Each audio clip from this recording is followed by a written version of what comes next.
Arizona, Colorado, Indiana, Michigan, New Jersey, Tennessee, and Virginia. Listen up. WynnBET is now live in all these states, and the excitement of Wynn Las Vegas has finally landed in online sports betting and casino play. From boosted parlays to live in-game offs on every major sport, WynnBET gives you the tools to win. Sign up today for your risk-free $1,000 sports bet. Download the WynnBET app now or visit wynnbet.com to start winning. You're listening to the Huddle Up Podcast with Chad Jensen and Zack Kelberman. Join Broncos Country's deep divers at milehighhuddle.com and sound off. And now it's time to drop some knowledge.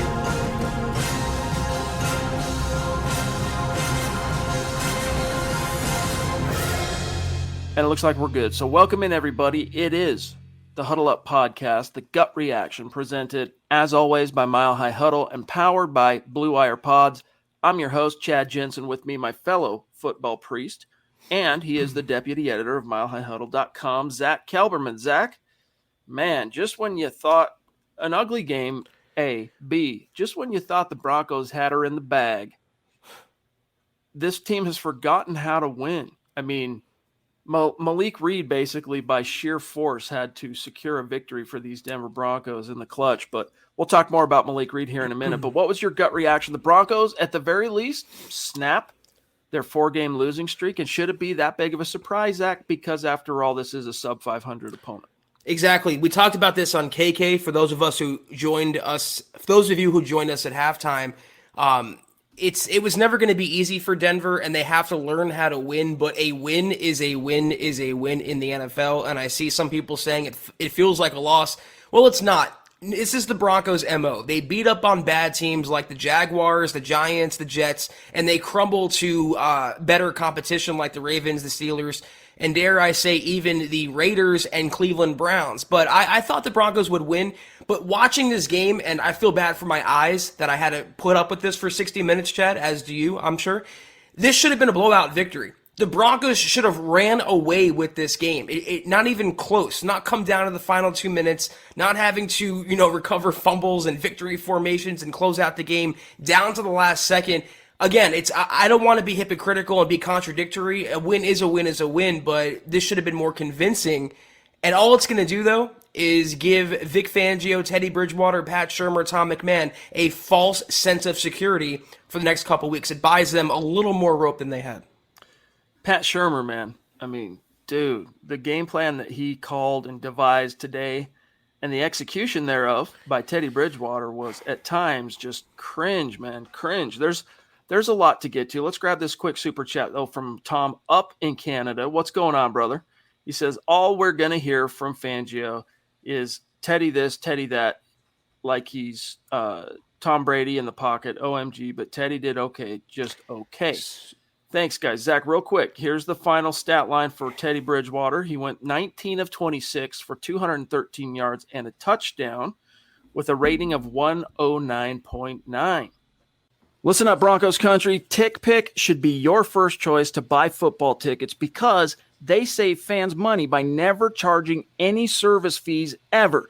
TickPick is the exclusive ticketing partner for the Huddle Up Podcast and the Blue Wire Network. Denver Broncos football is finally back, and there's no need to exhaust yourself searching all over the internet to find Broncos tickets anymore because TickPick, that's TickPick, is the original no-fee ticket site and the only one you'll ever need as your go-to for all NFL tickets. TickPick got rid of all those awful service fees that the other ticket sites charge, which lets them guarantee the best prices on all of their NFL tickets. Don't believe it? If you can find better prices for the same seats on another ticket site, TickPick will give you 110% of the difference in the purchase price. That's right, guys. When we were searching for tickets for the MHH meet and greet for Week 3 at home, Broncos versus Jets, TickPick had us locked down. So visit tickpick.com/huddle today and use the promo code HUDDLE to save $10 on your first order of Broncos tickets.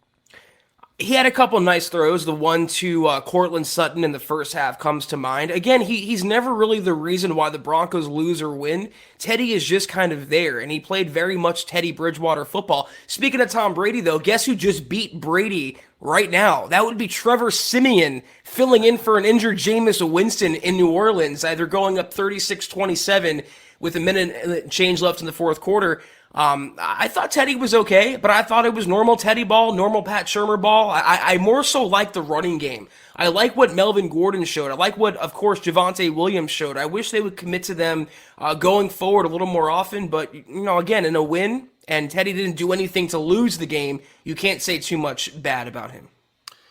Yeah, I mean, it's the type of performance, and then we'll grab Chris here. It was the type of quarterback performance that allows you to eke by a 2-5 opponent, or 2-6 now. 2-6 opponent.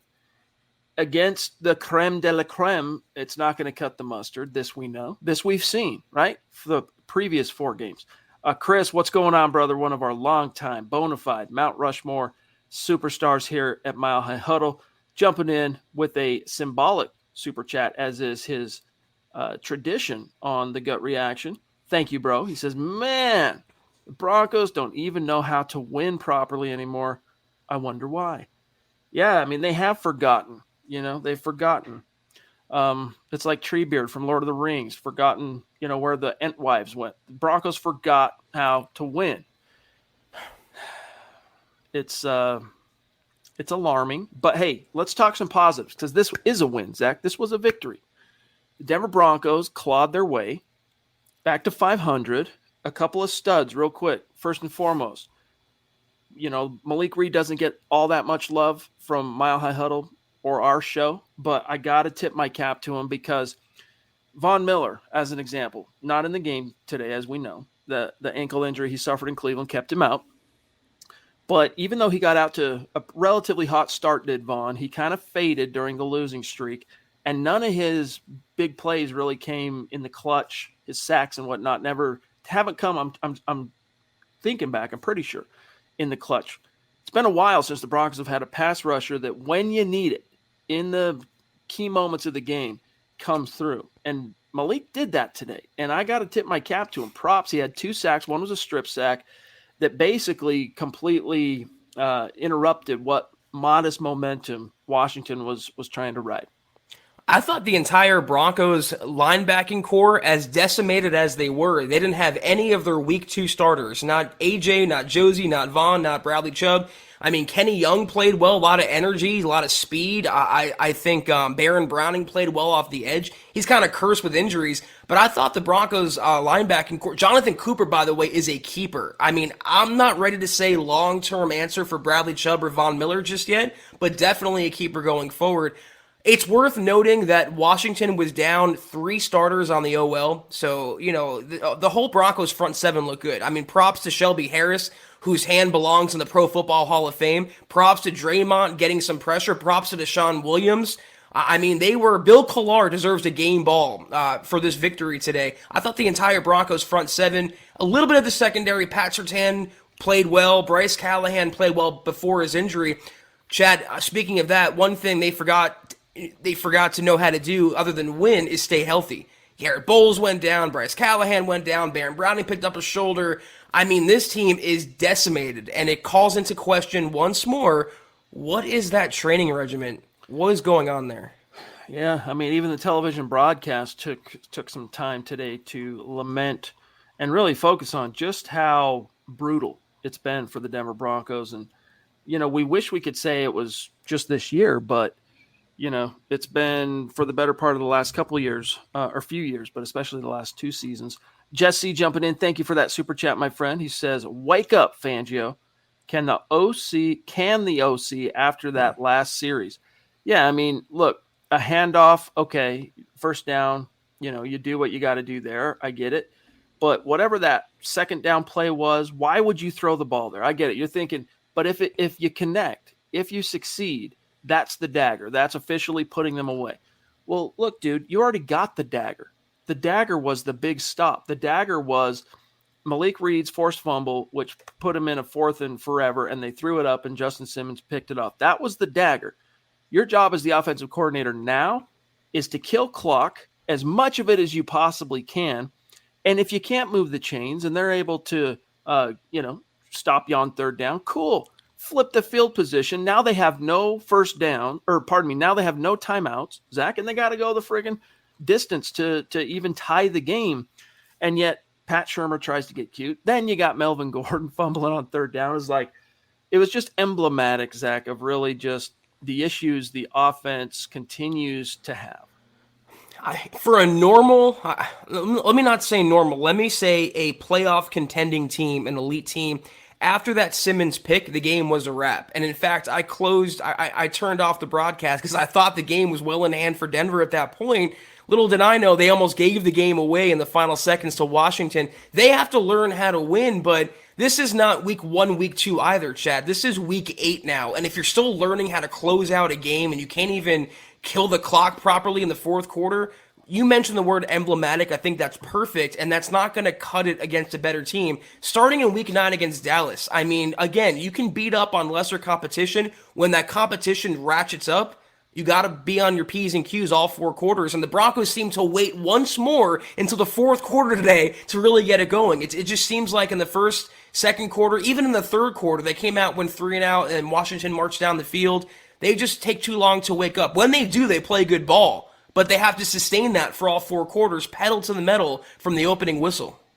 It's like you're trying to catch lightning in a bottle, in terms of the streakiness at which this team actually plays well as a collective. You can't count on it. You can't bank on it. And that's the difference that separates cellar dwellers and doldrum teams from those who are, plus 500 and angling for the playoffs. Is they might not be dominant 24/7 every single minute of a 60-minute game, but Zach, they are executing.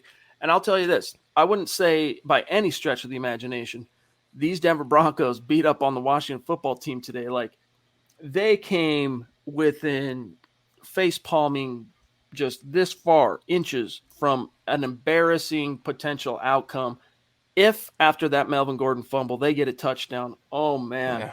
Could you imagine? But they didn't. So, hey, that water, it's under the bridge. Lawrence Rivera, thank you for being with us, brother. All your stars, appreciate it. He says, Trevor Siemian killing it today with a real coach. With a real coach. I think about Pinocchio, right? Wanting to be a real boy. Against Tampa, it's the coaching. The coaching, absolutely. Zach, drop it. Chad, the Tampa Bay Buccaneers shut down Patrick Mahomes in the Super Bowl, but they allowed Trevor Siemian to beat them and to hang 36 points on them after Jameis went down, or how many points he led them to. It is absolutely all in the coaching. And when you compare, I've said this before, I use many different examples, I'll use him. When you compare Sean Payton to Pat Shurmur, not a fair fight. If you gave Sean Payton the Broncos offense, they would be a lot better. It wouldn't require a couple fluky kneel downs at the end and a fumble recovery to ice out the game. Put it that way. We got a question real quick from Twitch. I'm checking out the back end on Twitch. From Jeremy, a.k.a. Black Knight. He wants to know, in light of the win, Zach, do you foresee the Broncos still being sellers at the trade deadline, which is, Tuesday? I didn't think they were ever going to be sellers to begin with, though. Really, who are they going to sell? Kyle Fuller, Von Miller were the only ones that have come up in trade reports and speculation, but of those two even, Kyle Fuller is the most realistic, if only because he's benched now and the Broncos are getting better play from Darby and Pat Surtain. But now that Bryce Callahan went down, they kind of have to keep Kyle Fuller around. So I don't think they're going to be buyers or sellers. They might add a player if they think they can be in the playoff hunt. And at 4-4 through week 8, they still are, technically. We might not think they're going to make it as a wild card or maybe even an AFC West champion if a miracle presides over Dove Valley. But they're still on the hunt, technically, Chad. And I think that's the modus operandi that George Payton's going to have entering week 9. 4-4, a lot of season left to go. Just an FYI for our great Twitch community, there is an opportunity, just like our YouTube Super Chat superstars and our super supporters on Facebook. If you want to support what we're doing here, there is an option through PayPal on our Twitch page if you guys want to check that out. Shout out to Black Knight for helping us to figure out how to set that up.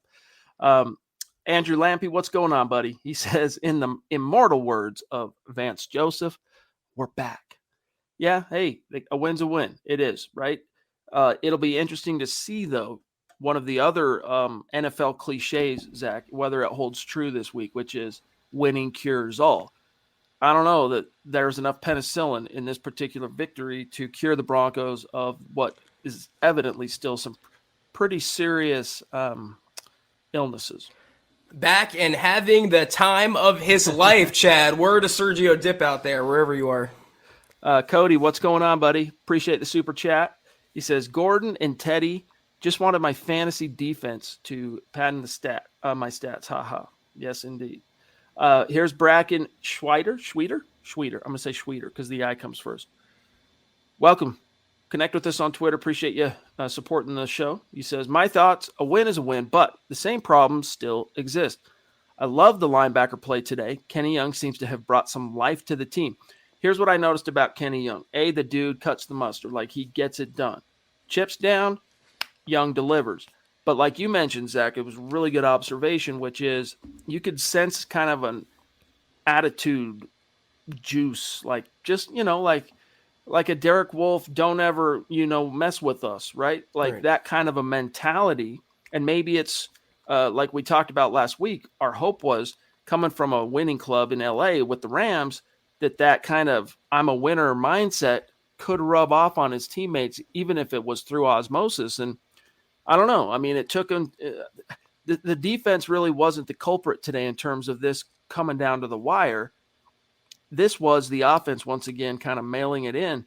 So I got to say, so far so good on Kenny Young. We don't have all the snap statistics, and it'll be interesting to see how some of his grades come out, including from our Eric Trickle, who his grades usually come out day after the game. Might be tonight, but probably tomorrow. But Zach, real quick, let me just tell you how Kenny's debut finished for the Broncos. He ended up with 4 combined tackles, all right, but he didn't play 100% snaps. 4 combined tackles, one of which was a solo, which was a phenomenal play where he freaking shucked the blocker right in the box. Boom, head on, took the guy down. But hey, let's also talk real quick, Zach. Baron Browning saw a lot of action today, and he played. There were some moments and some young guy moments, but I liked what I saw from him. Today, I actually had a little bit of hope for this team's off-ball linebacker situation. Then we'll grab Shane here. Yeah, the thing about Kenny Young, Chad, to your point, it was like it might have been the first play of the game. Fox had a great shot showing the Broncos defensive huddle, and just the way that Kenny Young kind of carries himself, the way he walks. It wasn't like Conor McGregor strutting out there, Chad, but he had that swagger to him. And no other player on the Broncos defense, healthy or not, really has that swagger. So I thought he made an instant impact. So did Stephen Weatherly, by the way, had a big sack off the edge. So Kenny Young and Stephen Weatherly making their Broncos debuts both made impact plays, both helped the Broncos defense vanquish Washington. Tell me again how George Paton is the problem, by the way. In terms of Baron Browning, I would like to see him play more off-ball than edge, but I thought he was explosive, and he gave something, along with Kenny Young, what they haven't had in the linebacking core, even with Von Miller healthy, and that's speed. It's just sideline to sideline speed. Baron Browning would have had a sack on that first half Heineke scramble right up the middle. He kind of overplayed it a little bit, but he got around the corner. I mean, that's impressive. So it wasn't the best, most convincing output by the Broncos linebacking unit, but for one game, based on what we saw, and based on the fact that 2 of these guys were making their debuts with the team, I come away fairly impressed. I got to tell you, and then we'll grab Shane here. Actually, I'll just grab Shane first. Appreciate you, brother. All those stars, you the man. He says, we won this game because the defense stepped up and made plays. The offense was boring and pedestrian. Good word to describe, pardon me, this offense today. But Zach, how much longer? And Michael, it's great to see you too, bro. Appreciate you being with us tonight. You the man. All the stars, all the support, every single night in the chat, every single night after Twitter, tipping your cap, shouting us out, shouting you out. Love you, buddy. But Zach, I'm tired of seeing Kareem Jackson come flying down into the box like a heat-seeking missile only to miss the tackle. I'm tired of seeing it, dude. Like, at a certain point, you got to wonder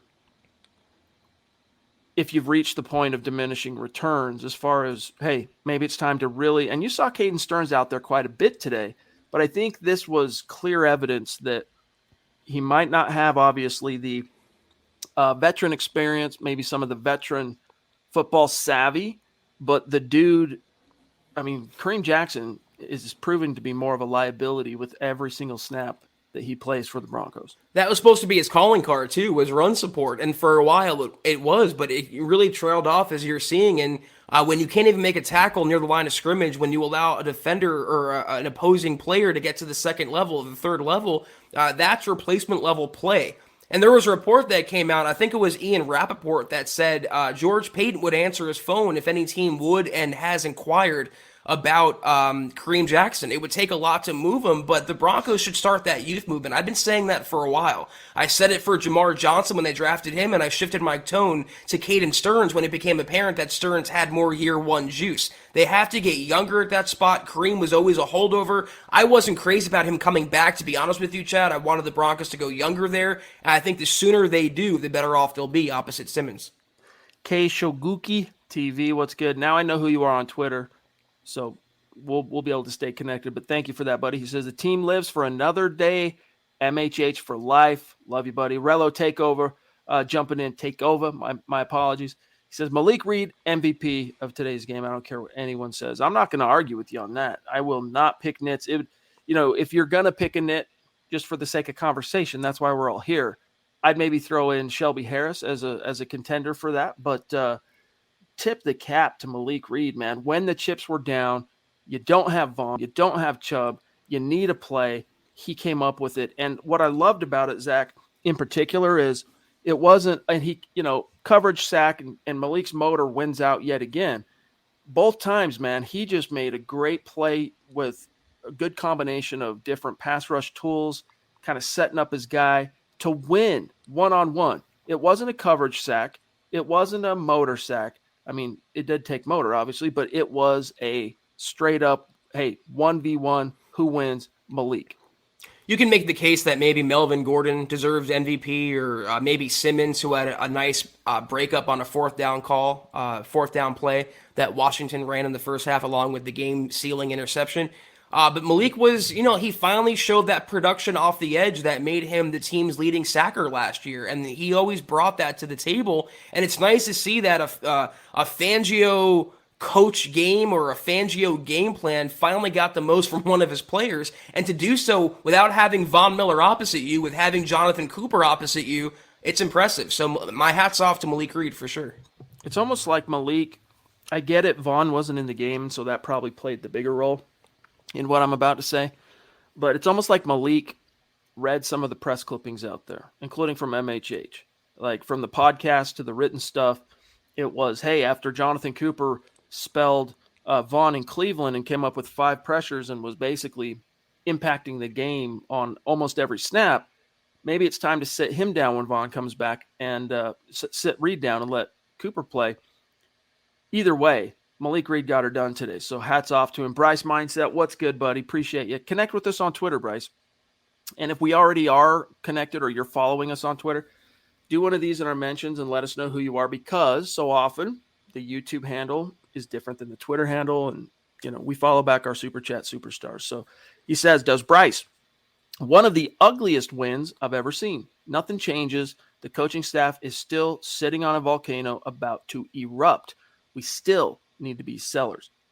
I'm not so convinced on the notion of you need to sell, because frankly, this team doesn't have all that much in terms of sellable assets. I mean, Von Miller, do you really want to countenance, though, getting rid of Vaughn? Because I get it, he's banged up and he had a little bit of a dry spell there, but in his age 32 season, Zach, he's still looking pretty chipper out there.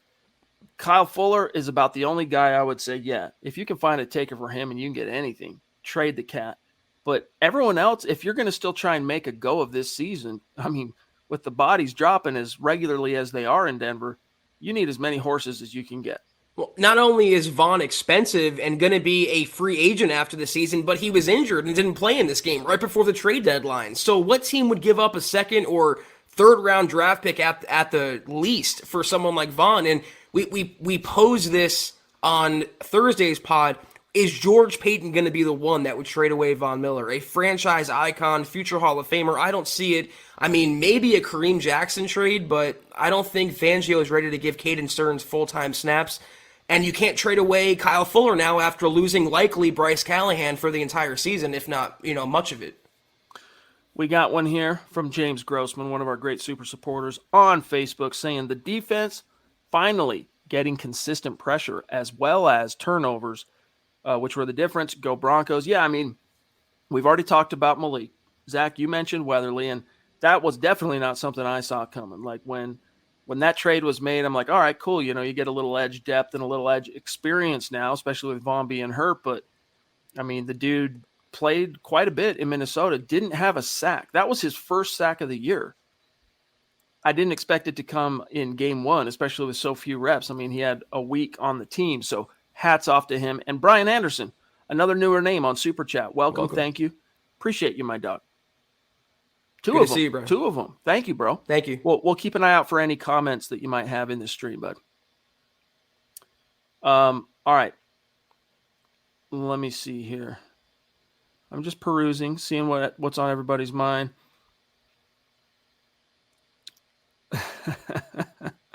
Some good stuff here, guys. All right. Let me just get to some content real quick. We'll catch up here in a minute. Besides Kenny Young, Zach, we talked about he's not a newcomer, obviously, but Albert O returning to the lineup, Jerry Jeudy returning to the lineup after being on injured reserve. Albert O, when his number gets called, Zach, you never have to worry, wonder, question whether he'll be equal to his opportunity. What I saw from Albert O today, especially juxtaposed with what we've seen from Noah Fant, not only today, but in this whole season, like I was high on Noah Fant.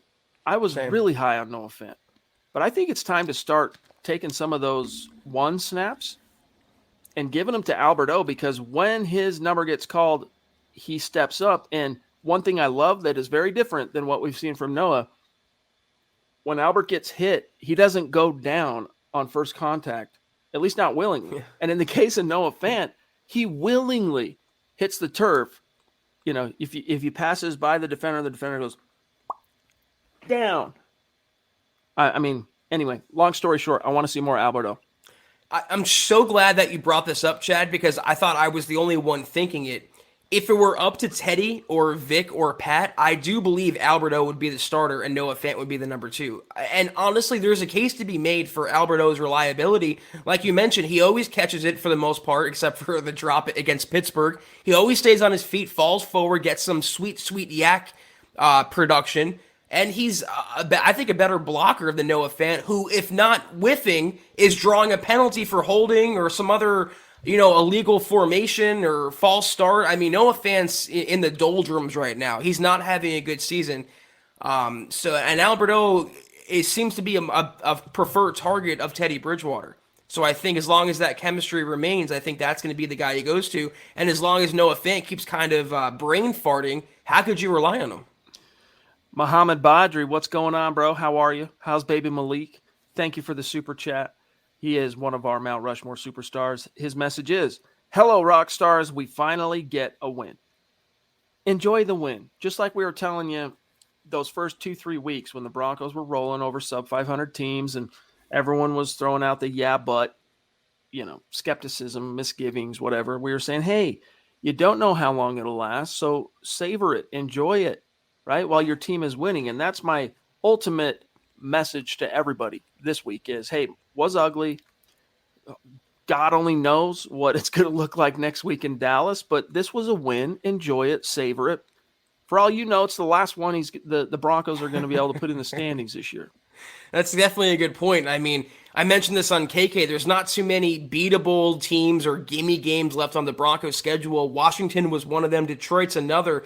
But, Chad, if they play like this against Dallas next week, they're going to get their heads kicked in with the return of Dak Prescott and a defense playing better than many expected. I shudder to think what Micah Parsons can do to Bobby Massey or Garrett Bowles if he plays against Teddy Bridgewater, who is way more of a statue in the pocket nowadays, Chad, than he was earlier in the season. I mean, he literally stands there and just takes sacks and takes hits. I feel bad for him in a sense, but enjoy the win, Muhammad. Enjoy the win, everyone. You mentioned how long it could last. That would be probably a week if they play like they did today. Real quick, as we're grabbing Paul here, just want to let everybody know, as in case you missed it last week, we did hit our goal on Facebook. So tomorrow night show, Monday night, the Aftermath Pod, we will be doing the raffle for both Facebook and YouTube. Facebook is decided as far as the goal.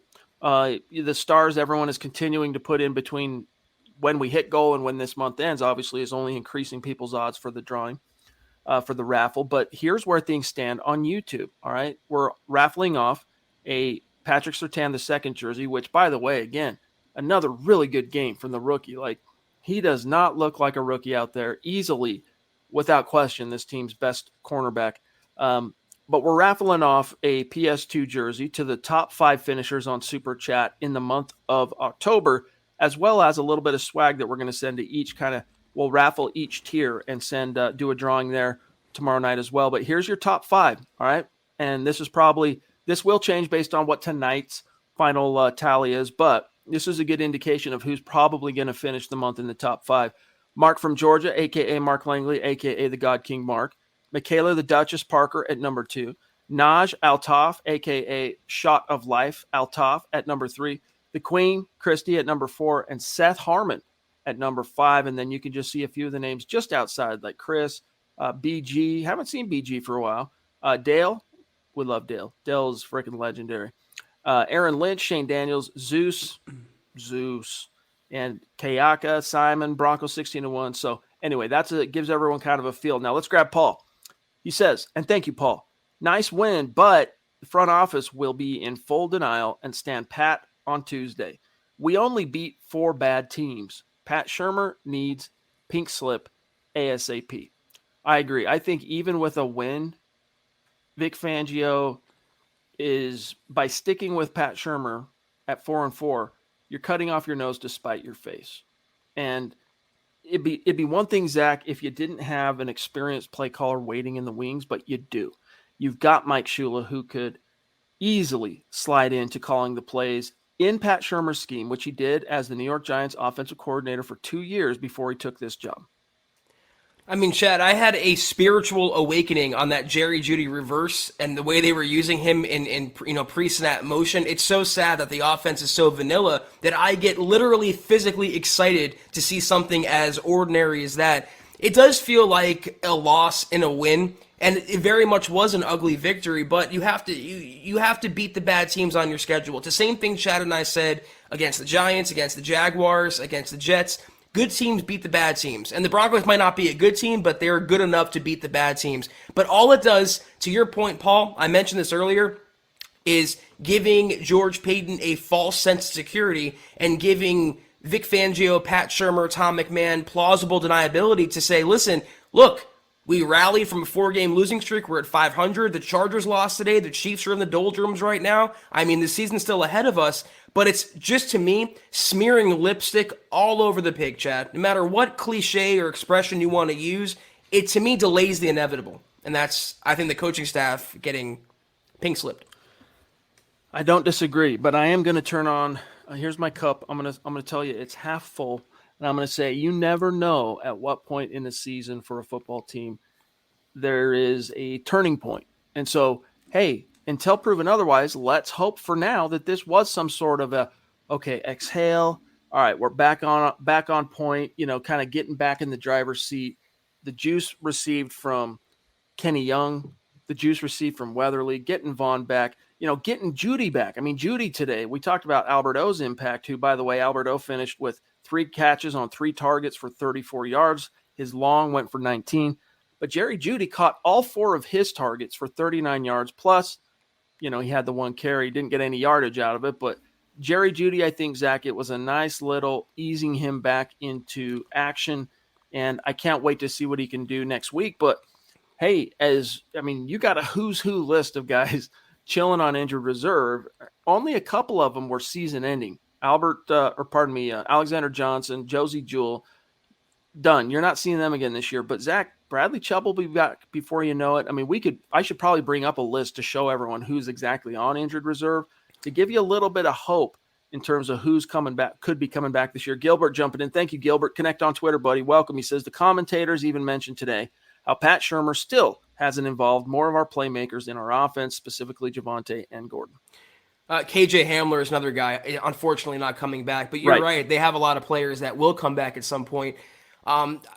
To me, what Jerry Jeudy proved was that he's healthy. I thought he was going to be a decoy because they weren't getting him involved, shockingly enough, until the second quarter later in the game started rolling, and he proved his ankle's fine. And that the last catch that he had, Chad, when he was a third down near the left sideline, and he just shook free from his defender and made a nice catch and kept the drive moving, and that allowed the Broncos to go ahead and stay ahead. So I think you should make a concerted effort to get your playmakers the ball, whether it's Jerry Jeudy, Cortland Sutton, Noah Fant, the running backs, and that's the problem. They don't lack for talent. They lack for coaching, and they lack for game plans where, okay, Jerry, you're going to torch this, I almost said the R word, the Washington defense that is giving up and ceding yard after yard after yard through the air. I think last ranked in the NFL against the pass or near the bottom. We're going to utilize you as that all-star player that's going to just destroy that Washington secondary. And it looked like he was capable of that. So it gives me hope going forward. But what drags that hope down in perpetuity is the presence of Pat Shurmur, the presence of this coaching staff. As long as they remain, these things are going to keep happening. Naj, thank you, brother. He says, hey, guys, hey, bros, offense was below average again, but the defense finally stepped up. Simmons, Malik, Shelby, and Peyton's new pickups showed up big. Fangio on the sideline sickens me. He goes on to say, emotionless and looking scared always. I love the win. And Randy saying here, thank you, Randy. Love you, buddy. He says, OMG, that win was painful. Bring on the Cowboys. Haha. And hashtag fire Vic and Pat. Michaela the Duchess, what's going on? How are you today? We need Michaela's energy. We need her juice in this chat right now. She says, this game should have been a blowout if we had a decent or a half-decent offense. Shameful. By the way, Kenny Young replacement had an interception. How are you going to root? How are you going to root next week, Zach? You know, for those of you who don't know, Zach holds a job as well covering the NFL, covering the Dallas Cowboys for Heavy.com. So this is why Michaela's asking. I'm going to root for good football, Michaela. I just want to see a good game. I have my own reservations about how the game could go, but it's easy for me to cover just one game next week and the teams playing each other the first time since 2017 when old Trev led a blowout. It was at 42-17 against Dallas in Denver. Great game. I just remember that Aqib Talib pick six that took like 90 minutes to cross the goal line. This is great. Then he did the Denver, the mile-high leap into the crowd. It's going to be interesting. Again, though, Michaela, it should have been a blowout. And if they play this way against Dallas next week, even with the returning Prescott, who's not playing tonight, it's not going to be pretty for Denver. And all the worries and all the criticisms that we've been saying amid this 4-game losing streak, now deceased, will come roaring back to life. Broncos, Bama Broncos, Brandon Harden, who starts every single super chat with Bama Broncos. Then he goes on to say, why does it take Pat Shurmur until the fourth quarter to playing the whole team? Yeah, I mean, it's coaching. It's a puzzle, my friend. Wish we could tell you. Wish we had the answer. Dave Glassman, what's going on, Dave? Hey, by the way, Dave, I know you have Slow Getting Up. Broncos Book Club is coming back here very, very soon. I was intending for it to be to begin again this weekend, but had some things getting in the way with the fam on Saturday, Halloween, all that stuff. So my apologies, but it'll be back on this coming week, and we'll catch up. So Dave says, 14-year anniversary for Mr. and Mrs. Glassman. Congrats. Nice. Hey, hats off, dude. That's an achievement. Congrats to you, man. Yeah, he says, thank you, football gods, for the dub. They christened your anniversary with a symbolic gesture, did these football gods. You must be paying your tithing to the football gods. On Halloween, no less, in front of PFM, who had his number inducted into the Ring of Fame. That was cool. That was cool. Brian Van Vorst, BVV, what's good, buddy? He says, the real MVP for us is Ron Rivera for starting a kicker named Blewett. I know, we were talking about this. Who gets his kicks blocked all the time. Hashtag MHH. Appreciate it. Thank you for the stars, Morgan. Really means a lot, buddy. Broncos for life 208. I'm guessing an Idahoan. Is that how you say it? Idahoan, I think. Idahoan. Ida. Gotta be Idahoan. No, Idahoan, right? Idahoan. He says, good win. I'll take it. Although I want better draft capital, I'll take the win. Still want Kellen Moore and a new quarterback. Well, ask and you shall receive. We're talking about the football gods here. Knocking it just might, be answered.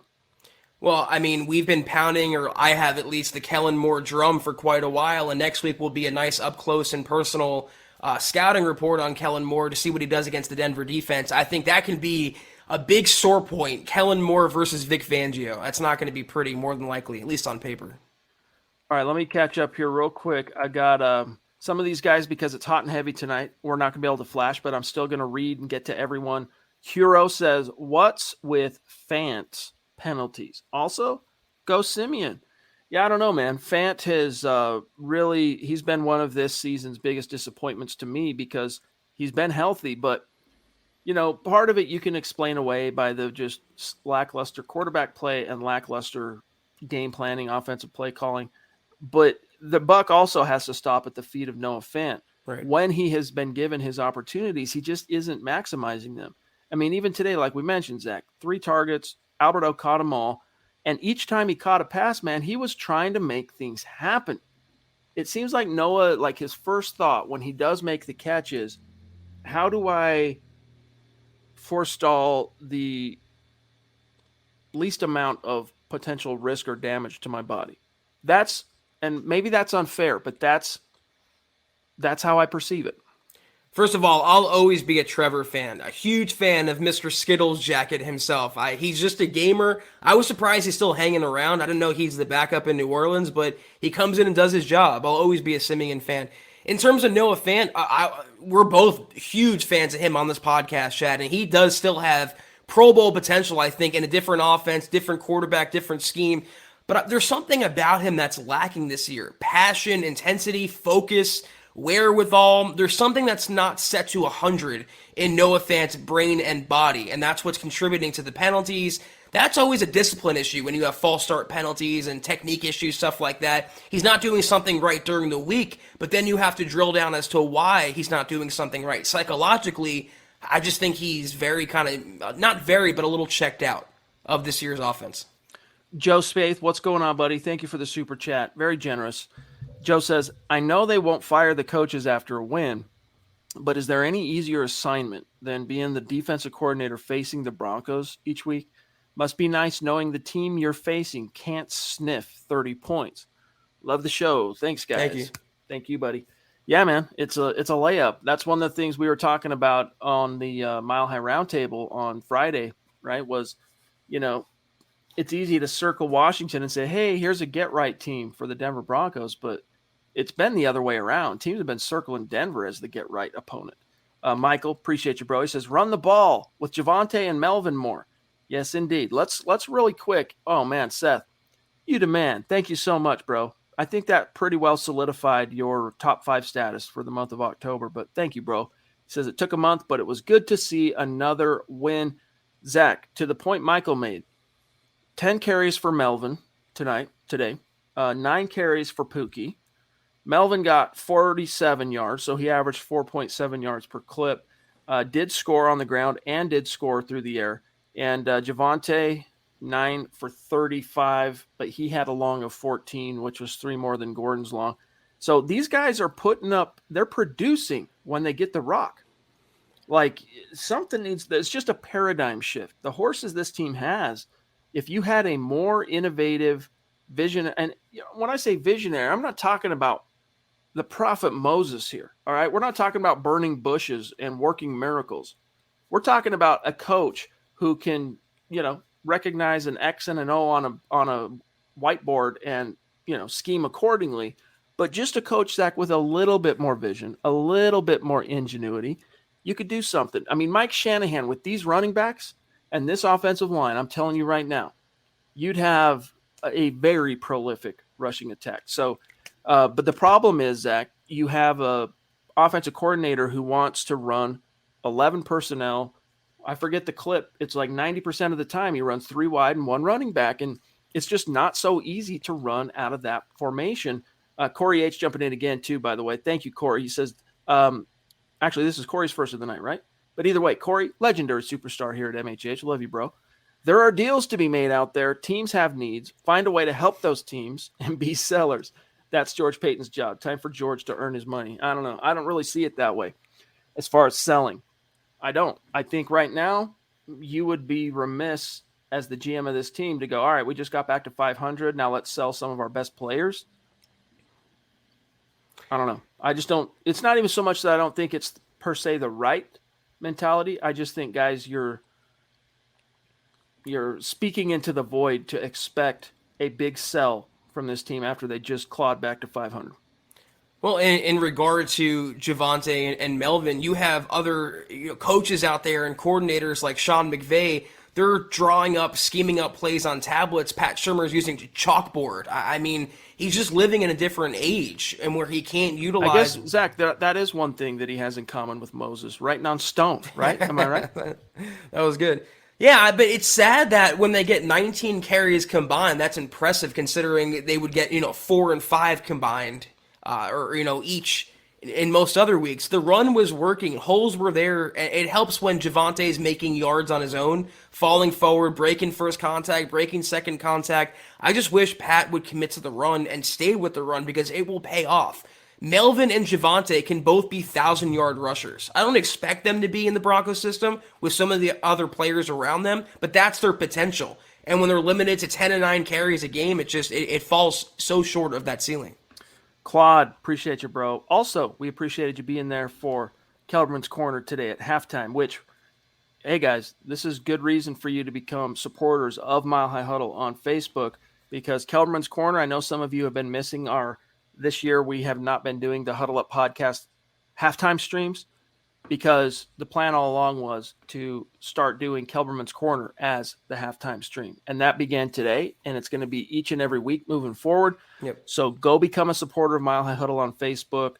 At the very top of the page, there's a blue button. Become a supporter. Click that. It's $5 a month. You get access to Kelberman's Corner. You get access to the Trickle Zone every Monday at 1 p.m. Mountain, plus Broncos Book Club and some other stuff that we are cooking up that's going to involve some of the other podcast hosts for our paying supporters only. Claude says, love our running backs. The O-line needs to play better. It's fun watching our offense sustain drives. I know, right? It's like the little things in life that you realize that you missed but didn't know you were missing. We feel you. Westside Philly, what's good, buddy? He says, Noah seems disgruntled and unhappy with the amount of targets he gets. His effort is very low. He played more enthusiastic with Locke. Maybe true. I think they maybe have more in common, not only because they came in together, the same draft class, right? Yeah, 2019. There might be something to that, but yeah, Zach, real quick, let's take a look at Noah Fant's stat line. 4 targets, 2 catches, 8 yards. Come on, dude. Come on. Well, I mean, in 2019, for the most part, Noah Fant was king. I'm not going to say the word king crap, the big muck-a-muck at tight end in Denver.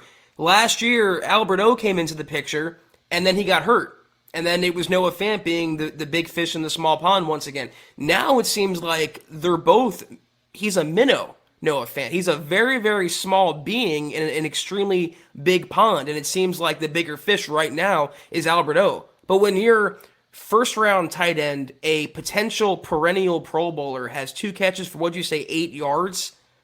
8 yards. 4 yards a catch. I mean, it might be his attitude. It might be the Broncos not trusting him because of the penalties, but you got to find a way to get the ball in his hand, especially in the red zone or on third down, short yardage opportunities. 2 catches for 8 yards. That's unacceptable. Swag Nash, what's going on, buddy? Appreciate you being with us. He says, 32 years of being a Broncos fan. I've never wanted them to lose so bad. I'm sick of watching this dumb coaching staff, even though we won. Still, fire Shurmur. Hey, man, you're preaching to the priests. We're with you on that. Trust. A fan base, I don't want to speak, and make generalizations, but a fan base is kind of checking out or totally done when even in a win, they still wish the Broncos lost. It's crazy. Before we grab Dennis, I just want to shout out really quick. The stream jumped him, so I can't flash his super, but Ivan Jose Talavera down in Mexico jumping in with a very generous super chat. So thank you, Ivan. Appreciate you. Another example of Broncos country. Hey, it's not a geographic location. It's a state of being. It's wherever you are. And Ivan is down in Mexico supporting the cause, rooting on the Broncos. Welcome. Thank you, buddy. Appreciate you. Here we go. Fant is trying to block the best offensive or outside linebacker or defensive end. The OC has killed him. Poorly used according to his talent. That's part of it, no doubt. And that's what I was saying earlier is, there are extenuating factors here that you can point to, but let's not completely, absolve Noah Fant of all responsibility for what has been an extremely lackluster third year. Pardon. I agree, and it's the same point I was going to rehash, but some of y'all make funny comments, like this one right here, 3rd and 1, Shermer calls for a throw 4 yards behind the line of scrimmage. I mean, it's not even a joke. That's the reality of it. Pilar, PG gifted, that's who Pat Shurmur is, and they literally go backwards. It's not a figurative term when it comes to the Broncos taking a step backwards. They literally go backwards, and it's just so maddening to watch. Also got a shout out here, one of our longtime Mount Rushmore Super Chat superstars, George Vandermark, who, I'm sorry, George, the chat jumped you, but I'm still going to read your comment, and I'm still going to shout you out. Wow. And your awesome daughter, Jasmine.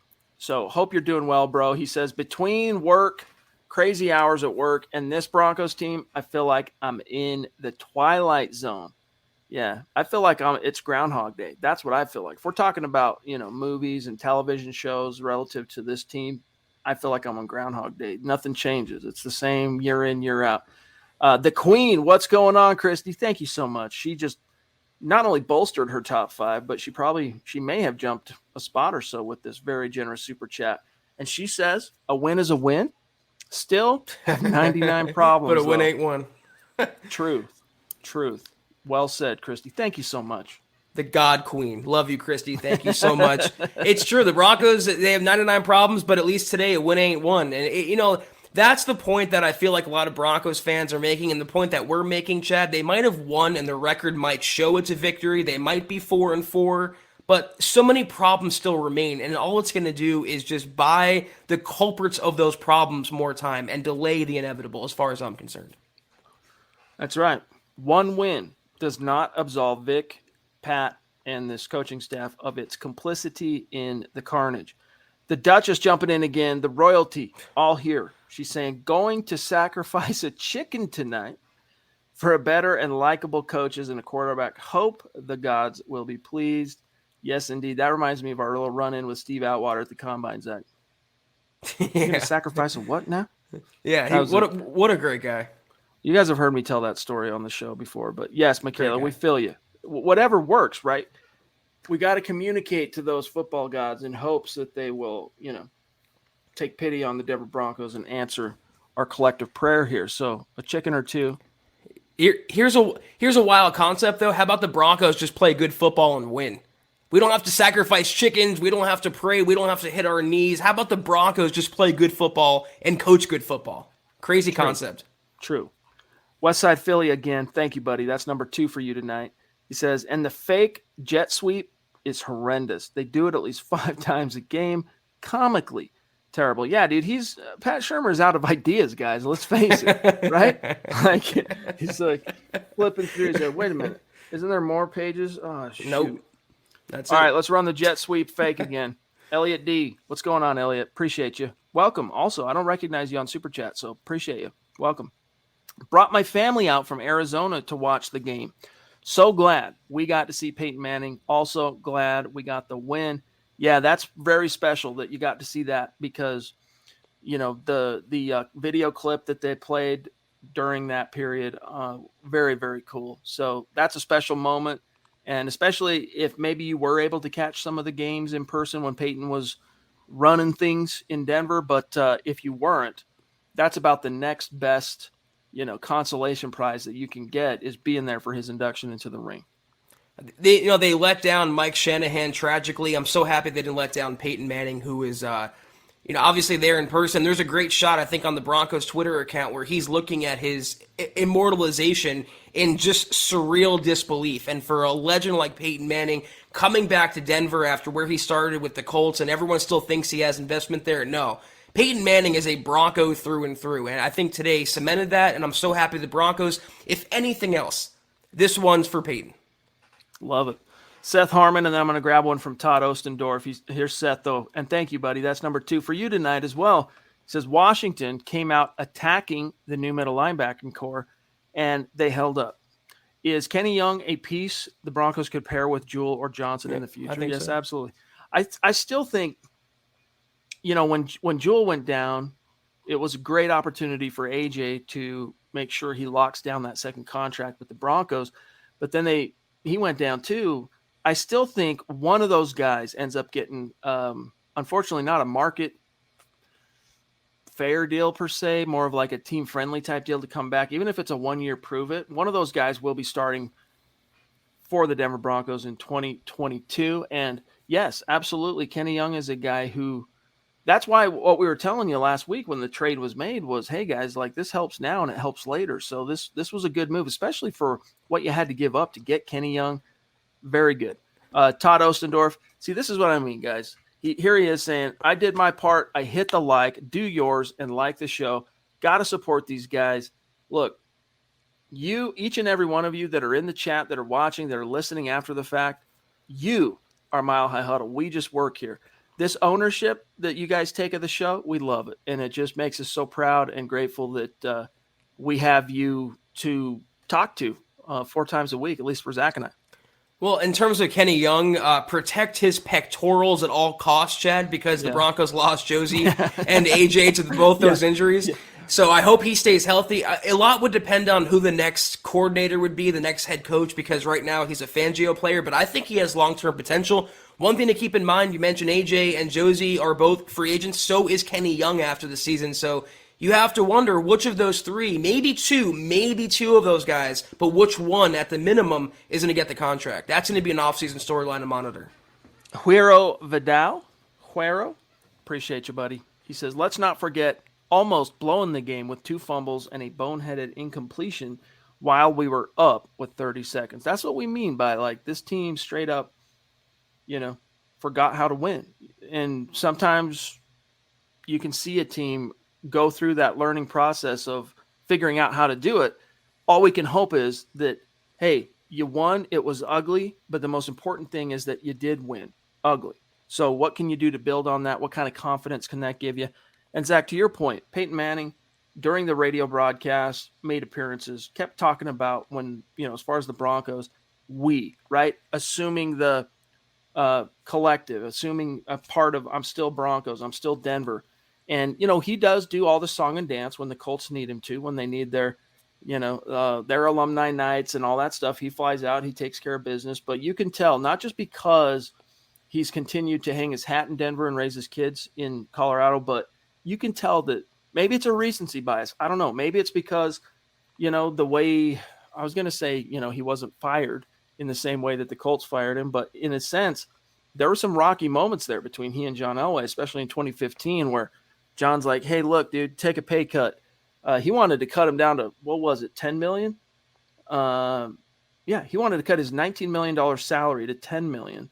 And, of course, his agent was like, yeah, right, John. But they ultimately settled on $15 million, and that $4 million he forewent. I don't know if that's a word. He was allowed to make back in escalators, and you could get it all back if he won the Super Bowl. And gosh darn it, that's what he did. Well, I just know that with a Peyton Manning-led offense, they wouldn't have 2 fumbles and an incompletion while they're trying to ice out a game and preserve victory. So they have to learn how to win. This current Broncos team, led by Teddy Bridgewater, led by Vic Fangio and Pat Shurmur, hopefully, and this is me being totally optimistic and forthright, hopefully this is something to build on and momentum pushing forward, but they have to play a lot better going next week, the week after, coming out of their bye, or else they're not going to have many wins left on the schedule. I'm just taking a look on the back end because we're about out of time here to see if we might have missed anybody on Super Chat. So let me just take a look here. We got Corey, Swag. Dennis Woods wanted to know if there's any info on the Bowles injury. Now, guys, as you know, one of the downsides to us going live immediately after the game is we can't be in there for the press conferences. So we have to send that off to you guys. Let us know in the chat what Twitter is saying, if anything, about the Bowles injury. It didn't look to me like it was too serious, Zach. Well, no, and remember, was it his rookie year when he was carted off with an ankle injury and he practiced the next day? I mean, one thing about Garrett Bowles, he's super tough. He really is, and he's reliable. So I'd be surprised if he didn't play. I saw something in the comments that he's had a few weeks, but I haven't verified that, and we haven't heard that from a source or a report. If it was said by one of the, if Vic said that, let us know. Joe, thank you for the stars, bro. You the man. You the man. That's very generous of you. And look who it is right before we're about to sign off, the God King Mark from Georgia, jumping in with a super chat to say, what's up, my guys? Hashtag go Braves. Right now, Scott's going, yes, Travis Weber's going, yes, go Braves. Go Dogs, go Broncos. Hashtag and go Broncos and still suck. Yeah. Hey, man. Guys, it's one of the more unsatisfying Bronco victories in recent memory, but it's a victory. So hang your hat on that.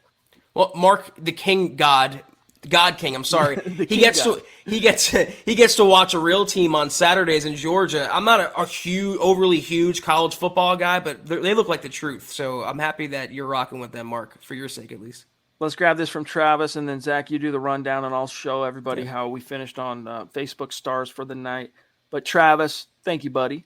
And we are, hey, why not? I'll pull for your Braves. I told the story last week. I still have a little emotional soft spot for the Atlanta Braves. He says, happy Halloween, MHH. Treating you to some more stars. Keep up the good work. Love the podcast and the time you put in. Mile high salute and go Broncos. You the man. Thanks, Travis. And by the way, my feelings were hurt here, Chad, by Leaf. Come on, Leaf. You want to sacrifice me for a real quarterback? How about I play quarterback? It can't be worse than what we've seen in recent years. Yeah, send Kelberman in there. I'd like to see it. Running around, getting chased by Chase Young. You know, good times. Better than watching the game. Yeah, sign us off, bro. I'll pull up yes, Facebook. Sir.